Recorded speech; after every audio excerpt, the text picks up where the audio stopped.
Actually ಫಸ್ಟೇ ನಾನು ನುಗ್ಗಿಸ್ಕೊಂಡೆ sir ಹತ್ರ, ಯಾಕೆ ಬಿಸಿಲು ಹೊಡಿತಾ ಇದ್ದೀರಾ ಅಂತ.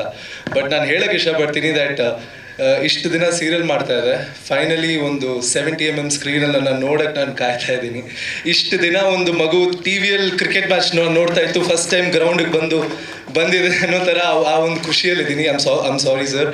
So thank you so much Bobby ma'am. First of all ನಾನು ಹೇಳಲೇಬೇಕು, ಒಂದು ಸಲ ಸಡನ್ನಾಗಿ ನೋಡಿದ್ರು, ನೀನೇ Devaraj sir flashback hero ಮಾಡ್ತೀಯಾ, ಓಕೆ ಅಲ್ವಾ ಅಂದರು.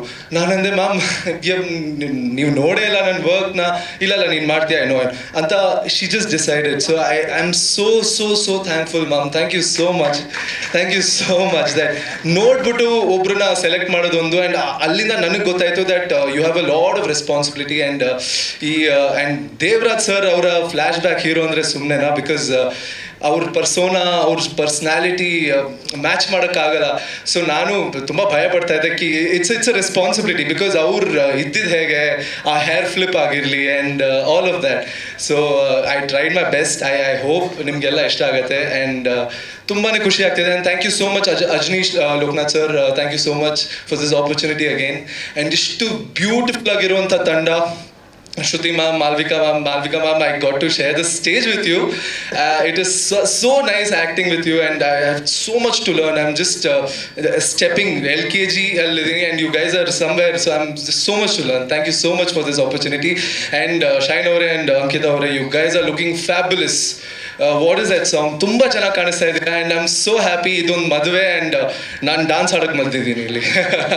ಥ್ಯಾಂಕ್ ಯು ಸೋ ಮಚ್ ಎಲ್ರಿಗೂ, ಮೀಡಿಯಾ ಅವ್ರಿಗೆ thank you so much for this. And ಇಷ್ಟು ದಿನ ಪ್ರೀತಿ ಕೊಟ್ಟಿದ್ದೀರಾ, ಹೀಗೆ ಪ್ರೀತಿ ಕೊಡ್ತಾ ಇರಿ. Thank you ma'am, thank you. ನನಗೂ ಮೊದಲನೇ ಬಾರಿ ಕಾಂತಾರ ಎಲ್ಲ ಮುಗಿಸಿದ್ವಿ ಅವಾಗ. ಆ್ಯಂಡ್ ಕಾಂತಾರ ಎಲ್ಲ ಮುಗಿಸಿ ಒಂದು ಗ್ಯಾಪ್ ಇತ್ತು. ನೆಕ್ಸ್ಟ್ ಏನು, ಯಾವ ಸಿನಿಮಾ ಮಾಡೋದು, ಏನು ಕತೆ, ಯಾವ ಅವಕಾಶ, ಏನು ಕತೆ ಅಂತ ಗೊತ್ತಿರಲಿಲ್ಲ ಅವಾಗ ಸುಮ್ಮನೆ ಕುತ್ಕೊಳ್ಳೋದು ಯಾಕೆ, ಆ ಟೈಮಲ್ಲಿ ಲೆಟ್ಸ್ ಯುಟಿಲೈಸ್, ಏನೋ ಒಂದು ಮಾಡ್ತಾ ಇರೋಣ, ಒಂದು ಏನೋ ಜಿಮ್ಗೆ ಹೋಗೋದು, ಇನ್ನೊಂದು ಮತ್ತೊಂದು. ಸೊ ಆವಾಗ ಆಲ್ಮೋಸ್ಟ್ ಒಂದು 12 kilos ಏನೋ ಕಮ್ಮಿ ಆಗಿದ್ದೆ. ಆ್ಯಂಡ್ ಒಂದು ಜರ್ನಿಯಲ್ಲಿರೋಣ, ಒಂದು ಫಿಟ್ನೆಸ್ ಇಟ್ಕೊಂಡಿರೋಣ, ಅವಾಗ ಯಾವುದೋ ಒಂದು ಅವಕಾಶ ಬಂದಾಗ ಅದಕ್ಕೆ ಸರಿಯಾಗಿ ಕುತ್ಕೊಳ್ಳುತ್ತೆ ಅಂತ. ಆ್ಯಂಡ್ ಆ ಜರ್ನಿಯಲ್ಲಿ ಇರಬೇಕಾದ್ರೆ ಬಂದಿದ್ದ ಕಾಲು ನನಗೆ ಅಜನೀಶ್ ಲೋಕನಾಥ್ ಅವ್ರದ್ದು. ಸೊ ಯುದ್ಧ ಕಾಲದಲ್ಲಿ ಶಸ್ತ್ರಾಭ್ಯಾಸ ಮಾಡೋದಕ್ಕಿಂತನೂ ಆ ಅಭ್ಯಾಸದಲ್ಲಿದ್ದರೆ ಯುದ್ಧ ಕರೆಕ್ಟಾಗಿ ಬಂದಾಗ ನಾವು ರೆಡಿಯಾಗಿ ಇರ್ತೀವಿ ಅನ್ನೋದಕ್ಕೆ ಆ ಕಾಲ್ ಸಾಕ್ಷಿ. So thank you so much Ajaneesh sir. Call ಮಾಡಿ, ನಾನು ಅಜನೀಶ್ ಲೋಕನಾಥ್ ಸರ್, ನಂಬರ್ ಇದೆ ನನ್ನ ಹತ್ರ, ಹೇಳಿ ಸರ್. ಅವ್ರನ್ನ ನಾನು ರಕ್ಷಿತ್ ಸರ್ ಬರ್ಡೇ ಅಲ್ಲಿ ನೋಡಿದೆ ಬಿಟ್ಟರೆ ಹತ್ತಿರದಿಂದ ಮಾತಾಡಿದ್ದು ಯಾವತ್ತೂ ಇಲ್ಲ. ಬಟ್ ಕಾಂತಾರ ಸಿನಿಮಾ ಆದಮೇಲೆ ಅಂಥ ಒಂದು ದೊಡ್ಡ ಹಿಟ್ಟನ್ನು ಕೊಟ್ಟು ಅಂಥ ಒಬ್ಬ ಸಂಗೀತ ನಿರ್ದೇಶಕ ನನಗೆ ಕಾಲ್ ಮಾಡ್ತಾನೆ ಅಂತ ಹೇಳಿದ್ರೆ ತುಂಬ ಹೆಮ್ಮೆ ಅನಿಸ್ತಾ ಅವತ್ತಿನ ದಿವಸ. ಆ್ಯಂಡ್ ಅದಾದಮೇಲೆ ಬಾಬಿ ಮ್ಯಾಮ್ ಮತ್ತು ಅಜನೀಶ್ ಸರ್ ಬಂದು ಕತೆ ಹೇಳಿ, ಅಂದರೆ ಸಿನಿಮಾ ಮಾಡ್ತಾ ಇದ್ದೀವಿ, ನೀವು ಮೇನ್ ಲೀಡ್ ಮಾಡಬೇಕು ಅಂತ ಹೇಳಿದಾಗ ಖುಷಿ ಆಯಿತು. ಯಾಕಂದರೆ ಇಷ್ಟು ವರ್ಷಗಳ ಅನುಭವ ಇರುವಂತಹ, ಅಂದರೆ ಸಿನಿಮಾ ಕ್ಷೇತ್ರದಲ್ಲಿ ಸಂಗೀತ ನಿರ್ದೇಶಕನಾಗಿಯೇ ಇರ್ಬೋದು, ಆದರೆ ಇಷ್ಟು ವರ್ಷಗಳ ಅನುಭವ ಅವ್ರಿಗೇನಿದೆ, ಅದ್ರ ಜೊತೆಗೆ in fact Ajaneesh sir music direction ಬರೋದಕ್ಕಿಂತ ಮುಂಚೆನೇ ಬಾಬಿ ಮ್ಯಾಮ್ ಎಷ್ಟೋ ಸಿನಿಮಾಗಳಿಗೆ ಸಂಗೀತ ನೀಡಿದ್ರಂತೆ.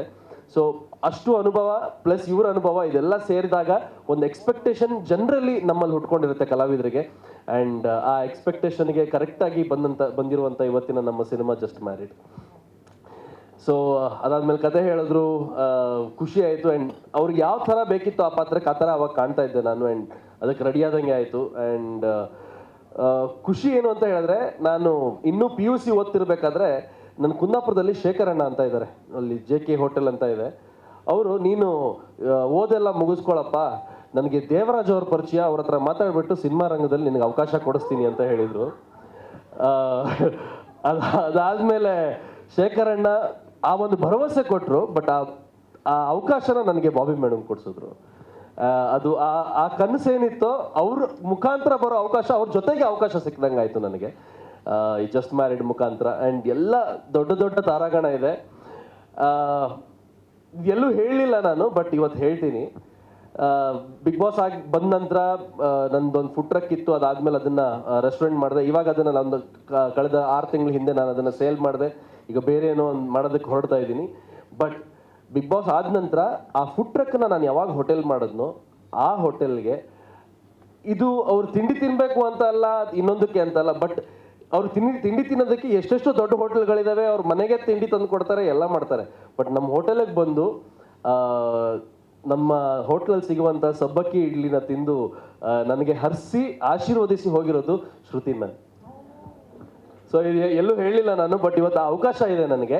ಸೊ ಇವತ್ತು ಈ ವೇದಿಕೆ ಮೇಲೆ ನಿಂತು ನನ್ನ ಅಥವಾ ಅಂಕಿತಾ ಅವರ ನಮ್ಮ ಪರ್ಫಾರ್ಮೆನ್ಸ್ ಆಗಿರ್ಬೋದು, ನಮ್ಮ ಪ್ರತಿಭೆ ಬಗ್ಗೆ ಹೊಗಳಿ ನಮ್ಮನ್ನ ಬೆಂತಟ್ಟಿ ಮುಂದಕ್ಕೆ ತಳ್ತಾ ಇರೋದು ಇಲ್ಲಿ ಮಾತ್ರ ಅಲ್ಲ, ಅವರು ಯಾರಿಗೂ ಕಾಣಿಸ್ದೇ ಇರೋ ಥರನೂ ಅದನ್ನು ಮಾಡಿದ್ದಾರೆ. So thank you so much ma'am. ಅಂದರೆ ಎಷ್ಟೋ ಜನರಿಗೆ ಹೇಳ್ತಾರೆ ನೀವು ಹಂಬಲ್ ಆಗಿದ್ದೀರಾ, ನೀವು ವೆರಿ ಡೌನ್ ಟು ಅರ್ತ್ ಇದ್ದೀರಾ. ಸೊ ನಾವು ಯಾಕೆ ಆಗಿದ್ದೀವಿ ಅಂತ ಹೇಳಿದ್ರೆ, ನಾನು ಬರುವಂತಹ ಚಿತ್ರರಂಗ ಅಂಥದ್ದು, ನನ್ನ ಚಿತ್ರರಂಗದಲ್ಲಿರುವಂತಹ ಕಲಾವಿದರು ಅಂಥವ್ರು.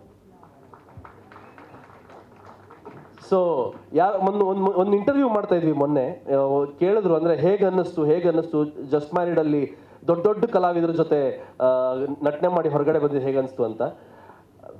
ನಾನು ಅವಾಗ ಹೇಳಿದೆ, I feel that I come from a very great school. Just married ಮುಗಿದು ಹೊರಗಡೆ ಬಂದ ನಂತರ ಎಲ್ಲ ಕಲಾವಿದರ ಜೊತೆ ಆ್ಯಕ್ಟ್ ಮಾಡಿ, ಅಂದರೆ ನಾವು ಅಂದ್ಕೊಳ್ತಿರ್ತೀವಿ ಇವ್ರ ಜೊತೆ ಎಲ್ಲ ಹೆಂಗೆ ಯಾವತ್ತಾದ್ರೂ ನಮಗೊಂದು ಅವಕಾಶ ಸಿಗಬೇಕಲ್ಲ ಅಂತ. ಬಟ್ ಒಂದೇ ಸಿನಿಮಾದಲ್ಲಿ ಇಷ್ಟೂ ಜನ ದೊಡ್ಡ ಕಲಾವಿದರ ಜೊತೆ, ಅದು ಫಸ್ಟ್ ಸಿನಿಮಾ ನನಗೆ. ಅಂಕಿತಾಗಿದ್ದು 2ನೇ ಸಿನಿಮಾ. ಇನ್ಫ್ಯಾಕ್ಟ್ ಅಂಕಿತಾ ಜೊತೆನೂ ಆ್ಯಕ್ಟ್ ಮಾಡುವಂತಹ ಒಂದು ಅವಕಾಶ ನನಗೆ ಸಿಕ್ಕಿರೋದು, ಇಟ್ಸ್ ಅ ಪ್ರೌಡ್ ಮೂಮೆಂಟ್ ನನಗಿಲ್ಲ, ನೀವು ನಗದೇ ಅಲ್ಲ. ನಾನು ಈ ಸಿನಿಮಾ ಸಿಗೋದಕ್ಕಿಂತ ಮುಂಚೆನೂ ನಾನು ಅವ್ರನ್ನ ಅಪ್ರಿಷಿಯೇಟ್ ಮಾಡಿದ್ದೀನಿ.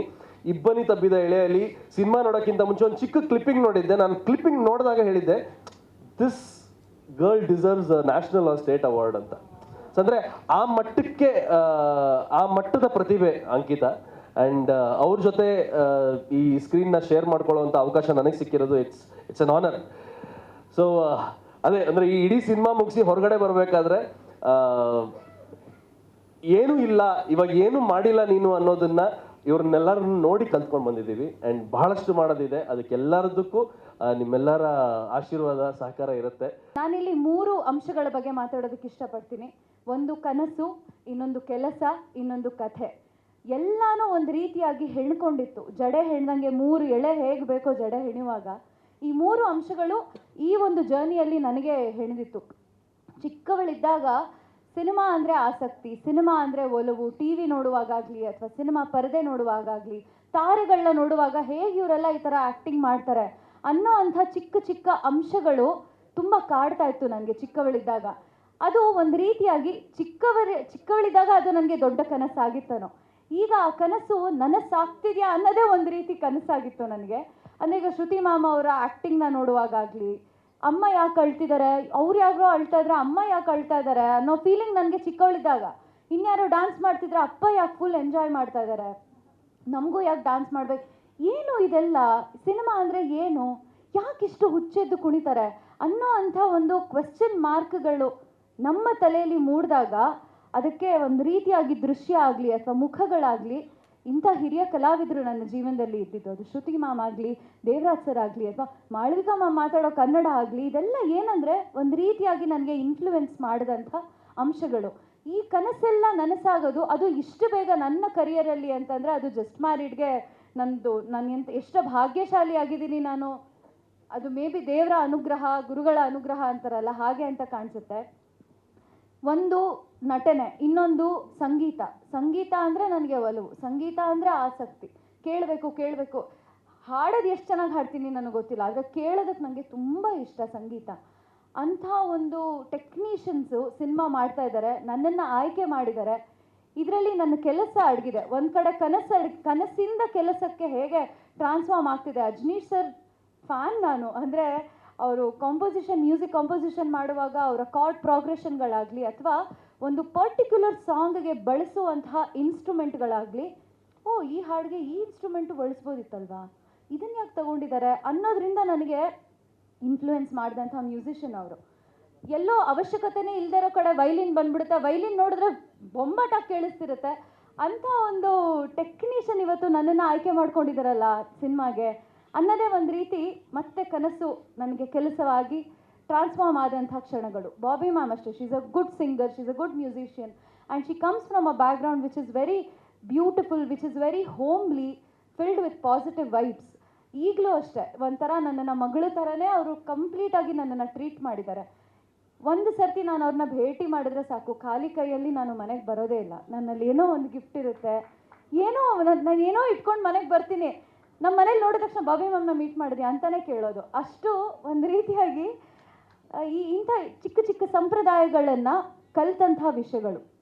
ನನ್ನ ಕನಸು ಏನಿದೆ ಆ ಕನಸಿಗೆ ಹೆಣ್ಕೊಂಡು ನನ್ನ ಕೆಲಸ ಆಗ್ತಾ ಹೋಯಿತು. ಒಂದು ಮ್ಯೂಸಿಕ್ನ ಕಲಿಯೋದಾಗಲಿ, ಸಾಹಿತಿಗಳು ನಮ್ಮ ಸಿನಿಮಾದಲ್ಲಿ ಕೆ ಕಲ್ಯಾಣ್ ಸರ್ ಬರ್ದಿದ್ದಾರೆ. ಅವರ ಮನಸ್ಸೇ ಬದುಕು ನಿನಗಾಗಿ ಹಾಡನ್ನು ನಾನು 1000 ಸರ್ತಿ ಕೇಳಿದ್ದೀನಿ ಅನಿಸುತ್ತೆ. ಹೆಂಗೆ ಮನುಷ್ಯ ಈ ಥರ ಬರೀತಾರೆ ಅನ್ನೋರು ನನ್ನ ಪಾತ್ರಕ್ಕೆ ಕೂತು ಬರೆದಿದ್ದಾರೆ ಅನ್ನೋದು ಒಂದು ರೀತಿಯಾಗಿ ನನಗೆ ಅದು ಹೆಮ್ಮೆ.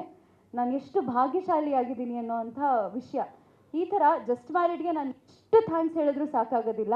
ನನ್ನ ಆಗಲಿ ನನ್ನ ಕೆಲಸ ಆಗಲಿ ಒಟ್ಟಿಗೆ ಹೆಣ್ಕೊಂಡು ಹೋದಂಥ ಜರ್ನಿ ಆಗಿತ್ತು ಇದು. ಸಾಕಷ್ಟು ವಿಷಯಗಳನ್ನ ಕಲ್ತಿದ್ದೀನಿ. ಆಲ್ರೆಡಿ ಹಿರಿಯ ಕಲಾವಿದರು ಹೇಳಿದ ಹಾಗೆ ಒಂದು ಹೆಣ್ಣು ನಿರ್ದೇಶಕಿಯಾದಾಗ ಆ ಒಂದು ಚೌಕಟ್ಟಿನಲ್ಲಿ ನಿಂತ್ಕೊಂಡು ಅವಳು ನೋಡುವಂತಹ ದೃಷ್ಟಿಕೋನ ಹೇಗಿರುತ್ತೆ ಅನ್ನೋದು ತುಂಬ ಕೆಲವರಿಗೆ ಮಾತ್ರ ಅನುಭವವಾಗುವಂತಹ ವಿಷಯ ಕಲಾವಿದರು ಅಂತ ಬಂದಾಗ. ನನ್ನ 2ನೇ ಸಿನಿಮಾದಲ್ಲೇ ಒಂದು ಹೆಣ್ಣು ಮಗಳು ಈ ಥರನೂ ಯೋಚನೆ ಮಾಡ್ಬೋದಲ್ವ ಕ್ಯಾರೆಕ್ಟರ್ ಬಗ್ಗೆ. ನಾನು ಹೆಣ್ಣು ಮಗಳೇ. ಕೆಲವು ಸರ್ತಿ ನಮಗೆ ಬೇರೆ ನಿರ್ದೇಶಕರು ಅಂದರೆ ಗಂಡು ಮಕ್ಕಳಿದ್ದಾಗ ಇವ್ರು ಯಾಕೆ ಹಿಂಗೆ ಯೋಚನೆ ಮಾಡೋದಿಲ್ಲ ಅಂತ ಅನಿಸ್ತಿರುತ್ತೆ, ನಾವೇ ತಪ್ಪಿದ್ದೀವನೋ ಅಂತ ಅನಿಸ್ತಿರುತ್ತೆ. ಬಟ್ ಇಲ್ಲ, ಈಗ ಪಾಯಿಂಟಿಗೆ ಬಂದರು ನೋಡಿ, ಇವ್ರಿಗೆ ಅರ್ಥ ಆಗುತ್ತೆ ಅಂತ ಬಾಬಿ ಮ್ಯಾಮ್ ಅವ್ರ ಜೊತೆ ಕೆಲಸ ಮಾಡುವಾಗ ನನಗೆ ಅನಿಸಿದಂಥ ವಿಷಯ. ಆರ್ಟಿಸ್ಟ್ಗಳ ಬಗ್ಗೆ ಮಾತಾಡಬೇಕಂತಂದರೆ ಇಲ್ಲೂ ಅಷ್ಟೇ ನೋಡಿ, ಕೆಲಸನ ತುಂಬ ಚೆನ್ನಾಗಿ ಕಲಿತೆ ನಾನು. ಹಿರಿಯ ಕಲಾವಿದರು ಸೆಟ್ಟಲ್ಲಿ ಬರೀ ಆನ್ ಸ್ಕ್ರೀನ್ ಅಷ್ಟೇ ಅಲ್ಲ, ಆಫ್ ಸ್ಕ್ರೀನ್ ಹೇಗಿರ್ತಾರೆ, ಕ್ಯಾಮ್ರಾನ ಹೇಗೆ ನೋಡ್ತಾರೆ, ಕ್ಯಾಮ್ರಾ ಪರ್ಸ್ಪೆಕ್ಟಿವ್ ಅನ್ನೋದು ಹೇಗಿರುತ್ತೆ, ಒಂದು ಹುಬ್ಬನ್ನು ಹಿಂಗೆ ಮಾಡಿದ್ರೆ ಅವ್ರು ಏನನ್ನ ಸಂದೇಶ ಕನ್ವೆ ಮಾಡ್ತಿದ್ದಾರೆ ಅನ್ನೋ ಅಂಥ ವಿಷಯಗಳು ನಮಗೆ ಗೊತ್ತಾಗ್ತಾ ಹೋಗುತ್ತೆ. ಲೈಟಿಂಗ್ ಸೆನ್ಸ್ ಹಿರಿಯ ಕಲಾವಿದರಿಗೆ ತುಂಬ ಚೆನ್ನಾಗಿರುತ್ತೆ. ಯಾವ ಪೊಸಿಷನಲ್ಲಿ ನಿಂತ್ಕೋಬೇಕು, ಸುಮ್ಮನೆ ಬ್ಲಾಕಿಂಗ್ ಹೇಳಿದ ತಕ್ಷಣ ಗೊತ್ತಾಗುತ್ತೆ. ಇಂಥ ವಿಷಯಗಳನ್ನೆಲ್ಲ ಎಷ್ಟೆಲ್ಲ ತಿಳ್ಕೊಂಡಿದ್ದಾರೆ ಅಲ್ವಾ ಅಂತ ಅನ್ಸೋದೊಂದು ಕಡೆ. ಇನ್ನೊಂದು ಕಡೆ ಈಗ ಶೈನ್ ಅವರಾಗಲಿ, ನಾನಾಗಲಿ, ಶೈನ್ ಫ್ರೆಂಡ್ಸ್ ಯಾರೆಲ್ಲ ಇದ್ದಾರೆ, ನಾವೆಲ್ಲ ಮಜಾ ಮಾಡ್ತಿದ್ದಂಥ ರೀತಿ, ನಾವೆಲ್ಲ ಸಿನಿಮಾವನ್ನು ನೋಡ್ತಿದ್ದಂಥ ರೀತಿ, ಇದೆಲ್ಲ ಕೂಡ ನಾನು ತುಂಬಾ ಕಲ್ತಿದ್ದೀನಿ. ಇಷ್ಟೇ, ನಾನು ಎಷ್ಟು ಥ್ಯಾಂಕ್ಸ್ ಹೇಳಿದ್ರೂ ಸಾಕಾಗೋದಿಲ್ಲ ಜಸ್ಟ್ ಮ್ಯಾರಿಡ್ಗೆ. ಕಥೆ ಅಂತ ಬಂದಾಗ ನಮ್ಮ ಜಸ್ಟ್ ಮ್ಯಾರಿಡ್ ಚಿತ್ರ ನೀವೆಲ್ಲ ಆಗಸ್ಟ್ 22ನೇ ತಾರೀಕು ರಿಲೀಸ್ ಆಗುತ್ತೆ. ನಿಮ್ಮ ಹತ್ತಿರದ ಚಿತ್ರಮಂದಿರಗಳಿಗೆ ಹೋಗಿ ನೋಡಿ. ಸೂರ್ಯ ಸಹನಾ ಮದುವೆ ಆಗ್ತಿರೋದು ಯಾವ ಚೌಲ್ಟ್ರಿಲೂ ಅಲ್ಲ, ನಿಮ್ಮ ಮನೆ ಹತ್ತಿರ ಇರೋ ಥಿಯೇಟರ್ಸಲ್ಲಿ ಕುಟುಂಬದ ಸಮೇತ ಹೋಗಿ ಮದುವೆನ ನೋಡಿ. ಯಾಕಂದರೆ ಈಗ ಸಿನಿಮಾ ಅಂತ ಬಂದಾಗ ಫಸ್ಟ್ ಹೊಳೆಯುವಂತಹ ಪದ ಏನಂದರೆ ಎಂಟರ್ಟೈನ್ಮೆಂಟ್. ಮದುವೆ ಅನ್ನೋ ಅಂಥ ಒಂದು ಸೆನ್ಸಿಟಿವ್ ಅಂಶವನ್ನು ಇಟ್ಕೊಂಡು ಜೀವನವನ್ನು ನಾವು ಎಷ್ಟು ಲೈಟಾಗಿ ಕನ್ಸಿಡರ್ ಮಾಡಬಹುದು, ಎಲ್ಲದಕ್ಕೂ ಸೀರಿಯಸ್ ಆಗಿ ಅಪ್ರೋಚ್ ಮಾಡುವಂತಹ ಅವಶ್ಯಕತೆ ಇಲ್ಲ ಅನ್ನೋದನ್ನು ನಮ್ಮ ಸಿನಿಮಾದಲ್ಲಿ ನಾವು ತುಂಬ ಚೆನ್ನಾಗಿ ತೋರಿಸಿದ್ದೀವಿ. ಆ್ಯಕ್ಚುಲಿ ನನಗೆ ಎಷ್ಟೊಂದು ಜನ ಫೇವ್ರೇಟ್ಸು ಈ ಸಿನಿಮಾಲಿರೋದು ನಾನು ಲಕ್ಕಿ ಅನ್ಕೋತೀನಿ. First thanks Ajaneesh sir, Bobby ma'am ಅವ್ರಿಗೆ. ನನ್ನಲ್ಲಿ ನನಗೇನು ಕಾನ್ಫಿಡೆನ್ಸ್ ಇದೆಯೋ ನನಗಿನ್ನ ಬಾಬಿ ಮ್ಯಾಮ್ ಅವ್ರಿಗೆ ನನಗೆ ಆ್ಯಕ್ಟಿಂಗ್ ಬರಲ್ಲ ಅಂದ್ರೂ ಅವರೇ ಹೇಳ್ಕೊಟ್ಟು ಮುಂಚೆನೇ ಕರೆದು ಅಂದರೆ ಅವ್ರು ಅಷ್ಟು ಕಾನ್ಫಿಡೆನ್ಸ್ ತುಂಬಿಸಿದ್ರು. ಆಮೇಲೆ ಹೇಳಿದ್ರು ಸಿಂಪಲ್ ನಿಮ್ಮ ಕ್ಯಾರೆಕ್ಟರ್ ಹೆಂಗಿದೆಯೋ ಅದೇ ಥರ ಅಂತ. ಆಮೇಲೆ ನನಗೆ ಅಂಕಿತಾ ಮತ್ತು ಶೈನ್ ಅವರು ತುಂಬ ಮುಂಚೆಯಿಂದ ನನಗೆ ತುಂಬ ಇಷ್ಟ ಟಿ ವಿಯಿಂದನೇ. ಮತ್ತು ಸ್ಕೂಲ್ ಡೇಸಿಂದ ಮಾಳ್ವಿಕಾ ಮ್ಯಾಮ್ ನೋಡಿರೋದು ತುಂಬಾ. ಶ್ರುತಿ ಮ್ಯಾಮ್ ಅಂದರೆ ನಾನು ಚಿಕ್ಕವಳಿಂದ ಅವರಿಬ್ಬರು ತುಂಬ ಇಷ್ಟ ನನಗೆ. ಅದೊಂದು ಖುಷಿ. ಮತ್ತು ಸೀನಿಯರ್ ಆ್ಯಕ್ಟರ್ಸ್ ದೇವರಾಜ್ ಸರ್ ಇರುವಾಗ ನಾನು ಮಾತಾಡ್ತಾ ಇರಲಿಲ್ಲ, ಭಯ ನನಗೆ. ಬಟ್ ತುಂಬ ಖುಷಿ ಆಯಿತು. ಫಸ್ಟ್ ಟೈಮ್ ಆ್ಯಕ್ಚುಲಿ ನನಗೆ ಇಂಟ್ರೆಸ್ಟ್ ಇತ್ತು ಆ್ಯಕ್ಟಿಂಗ್. ಅಂದರೆ ನಂಗೆ ಗೊತ್ತಿರೋರ ಹತ್ರ ಕೇಳ್ತಾ ಇದ್ದೆ, ನಂಗೆ ಸುಮ್ಮನೆ ಒಂದು ನಿಮಿಷ ಬಂದೋಗೋ ಥರ, ಬಟ್ ಒಳ್ಳೆಯವಳ ಥರ ರೋಲ್ ಬೇಕು, ನಂಗೆ ಕೆಟ್ಟ ರೋಲ್ ಥರ ಎಲ್ಲ ಮಾಡಲ್ಲ. ನಮ್ಮ ಎ ಪಿ ಅರ್ಜುನ್ ತುಂಬ ಚೆನ್ನಾಗಿ ಗೊತ್ತು. ಇಲ್ಲ ರಾಟೇಲ್ ಒಂದು ವಿಲನ್ ಇದ್ರ ಥರ ಇಲ್ಲ, ನಾನು ಕೆಟ್ಟವಳ ಥರ ಎಲ್ಲ ಮಾಡಲ್ಲ ಆ್ಯಕ್ಟಿಂಗ್ ಅಂದಿದ್ದೆ. ಬಟ್ ಏನೋ ಆ ಥರ ಚಿಕ್ಕ ಆಸೆ ಇದ್ದಿದ್ದು ಇದು ಲೈಫಲ್ಲಿ ಒಂಥರ ತುಂಬ ಖುಷಿ ಅನಿಸ್ತು. ಯಾವಾಗೂ ಜೀವನದಲ್ಲಿ ಏನೋ ಒಂದೊಂದು ಹೊಸ ಕಲಿತಾ ಇರಬೇಕು, ಸಾಧನೆ ಮಾಡ್ತಾನೆ ಇರಬೇಕು. ಅದಕ್ಕೆ ಎಷ್ಟು ಥ್ಯಾಂಕ್ಸ್ ಹೇಳಿದ್ರು ಸಾಲದು. ಮತ್ತು ನನಗೆ ಸೀನಿಯರ್ ನಾನು ಹೇಳಿದೆ ಅವಾಗೆ, ಶ್ರುತಿ ಮ್ಯಾಮ್ ಅವರು ಒಂದಿನ ಅವ್ರದ್ದು ಸಾಂಗ್ ಶೂಟಲ್ಲಿದ್ದೆ ನಾನು. ತುಂಬ ಖುಷಿಯಾಗುತ್ತೆ ಆ ಥರ. ಅದು ನಂಗೆ ಮಾತಾಡೋಕ್ಕೆ ಬರಲ್ಲ, ಅಂದರೆ ವರ್ಡ್ಸಲ್ಲಿ ಎಕ್ಸ್ಪ್ಲೇನ್ ಮಾಡೋಕ್ಕೆ ಕಷ್ಟ. ಅಂದರೆ ಸಿಂಗಿಂಗೇ ಬೇರೆ, ಆ್ಯಕ್ಟಿಂಗೇ ಬೇರೆ, ಎರಡರಲ್ಲೂ ಬೇರೆ ಬೇರೆ ಥರ ಖುಷಿ ಇರುತ್ತೆ. ಇದು ನನ್ನ ಲೈಫಲ್ಲಿ ಹೊಸ ಖುಷಿ. ಅದಕ್ಕೆ ಪ್ರೊಡ್ಯೂಸರ್ಗೆ, ಡೈರೆಕ್ಟರ್ಗೆ, ಎಲ್ಲ ನಮ್ಮ ಹೋಲ್ ಟೀಮ್ಗೆ ಒಳ್ಳೇದಾಗಲಿ. ಹಾಗೆ ನಮ್ಮ ಶೈನ್ ಶೆಟ್ಟಿ ನನ್ನ ನಿಜವಾಗ್ಲೂ ಪ್ರೀತಿ, ನನ್ನ ಮಗನ ಥರನೇ, ಅವ್ರಿಗೂ ಬೇಗ ಒಳ್ಳೆ ಹುಡುಗಿ ಸಿಕ್ಕಿ ಮದುವೆ ಆಗಲಿ. Thank you. ಇದು ನಿಜವಾದ ಅಮ್ಮನ ಬಯಕೆ. ಅದೇ ನಾನು ಹೇಳೋಣ ಅಂದ್ಕೊಂಡೆ. ಆ್ಯಕ್ಚುಲಿ ಅವರು ಗಲ್ಲಿ ಕಿಚನ್ ಬಿಗ್ ಬಾಸಿಂದ ತುಂಬ ಇಷ್ಟ, ಆಮೇಲೆ ಗಲ್ಲಿ ಕಿಚನಿಂದನೂ ತುಂಬ ಇಷ್ಟ ನನಗೆ ಅವರು. ಇವಾಗ ಇದರಲ್ಲಿ ಮಗ ಆದಮೇಲೆ ಇನ್ನೂ ಇಷ್ಟ. ಓಕೆ, ಒಂದಂತೂ ಗೊತ್ತಾಯ್ತು, ನೀವು ಒಳ್ಳೆ ತಾಯಿ ಮಾತ್ರ ಅಲ್ಲ, ಇದರಲ್ಲಿ ಒಳ್ಳೆ ಅತ್ತೆ ಅಂತ. ಯಾಕಂತ ಹೇಳಿದ್ರೆ ಒಳ್ಳೆ ಪಾತ್ರ ಮಾತ್ರ ಮಾಡೋದು ಅಂತ ಮೊದಲೇ ಕಂಡೀಷನ್ ಇದ್ದಿದ್ದರಿಂದಾಗಿ. ಈಗ ಜಸ್ಟ್ ಮ್ಯಾರಿಡ್ ಆಗಿರೋರಿಗೆ ನಿಮ್ಮಿಂದ ಏನಾದರೂ ಸಜೆಷನ್, ಅಡ್ವೈಸ್ ಕೊಡೋದಾದರೆ? ಹಾಂ, ಕಷ್ಟ ಇದೆ ಸ್ವಲ್ಪ. ಅಂದರೆ ನಾನು ಈ ಕಾಲದಲ್ಲಿ ಹೇಳೋದು, ಹಳೆ ಕಾಲದ ಇರೋ ಥರ ಒಂಥರ ಅತ್ತೆಗಳು ಅಧಿಕಾರ ಮಾಡಬಾರ್ದು, ಸೊಸೆ ಜೊತೆ ಫ್ರೆಂಡ್ಲಿ ಆಗಿರಬೇಕು. ಆಮೇಲೆ ಇವಾಗೆಲ್ಲ ಗೊತ್ತು, ನಾನು ನೋಡಿದ್ದೀನಿ ಎಷ್ಟೋ ಜನ ಹಸ್ಬೆಂಡ್ ಆ್ಯಂಡ್ ವೈಫ್ ಚೆನ್ನಾಗಿರ್ತಾರೆ, ಬರೀ ಈಕ್ವಾಲಿಟಿ ಅಂತ ಹೇಳೋದಲ್ಲ, ಹಂಗೆ ಇರ್ತಾರೆ. ನಾನೇ ನೋಡಿದ್ದೀನಿ, ನಮ್ಮ ಮೈದಂದ್ರೂ ಅಷ್ಟೇ. ಆ್ಯಕ್ಚುಲಿ ಇವಾಗ ನಮ್ಮ ಯಜಮಾನ್ರೂ ಅವ್ರೂ ಮನೆಗೆ ಗುಡಿಸ್ಕೊಡೋದು, ಪಾತ್ರೆ ತೊಳ್ಕೊಡೋದೆಲ್ಲ ಮಾಡ್ತಾರೆ. ಸರ್ವೆಂಟನ್ನು ಬಿಡಿಸ್ಬಿಟ್ಟಿದ್ದಾರೆ ಅವರು. ಎಷ್ಟೋ ಜನ ಗೊತ್ತಿರ್ಬೋದು, ಫುಲ್ಲು ಡಯಟ್ ಮಾಡಿ ಸಣ್ಣ ಆಗಿದ್ದಾರೆ. ನನಗೂ ಒಂದೊತ್ತು ಊಟ ಬಿಡು ಅಂತಾರೆ, ನಾನು ಬಿಡ್ತಾ ಇಲ್ಲ ಆ ಥರ. ಅಂದರೆ ಈ ಕಾಲದಲ್ಲಿ ಮುಂಚಿನ ಥರ ಇರಬಾರ್ದು, ಫ್ರೆಂಡ್ಲಿ ಆಗಿರಬೇಕು. ನಮ್ಮ ಮೂವಿಯಲ್ಲಿ ನೋಡಿದ್ರೆ ಗೊತ್ತಾಗುತ್ತೆ, ಇದೊಂಥರ ಚೆನ್ನಾಗಿ ತೋರಿಸಿದ್ದಾರೆ ನಮ್ಮ ಅಂಕಿತಾ ಮತ್ತು ಶೈನ್ ಅವರು, ಸಹನಾ ಸೂರ್ಯ. ನಾನು ಹೆಂಗೆ ಕ್ಯಾರೆಕ್ಟ್ರು ಅದೇ ಥರ. ನಿಜವಾಗ್ಲೂ ನನ್ನ ಮಗನ ಜೊತೆ ನಾನು ಈಗ ನಾವೆಲ್ಲಾದರೂ ಕಾರಲ್ಲಿ ಹೋಗ್ತಾ ಇರುವಾಗ ಹುಡುಗಿ ಚೆನ್ನಾಗಿದ್ದಾಳೆ ನೋಡು ಅಂತ ನಾನು ಹೇಳ್ತೀನಿ, ಅವನು ಅಮ್ಮ ಹುಡುಗಿ ಚೆನ್ನಾಗಿದ್ದಾಳೆ ನೋಡಿ. ಸೊ ನನ್ನ ಮಗ ಮದುವೆ ಆದ್ರೂ ಸೊಸೆ ಹತ್ರ ಫ್ರೆಂಡ್ಲಿಯಾಗೇ ಇರ್ತೀನಿ. ಎಲ್ಲರೂ ಹಾಗೆ ಇರಿ ಅಂತಲೇ ನಾನು ಹೇಳ್ತೀನಿ. ಗ್ಯಾರಂಟಿ ನ್ಯೂಸ್, ಸುದ್ದಿ ಖಚಿತ, ನ್ಯಾಯ ನಿಶ್ಚಿತ.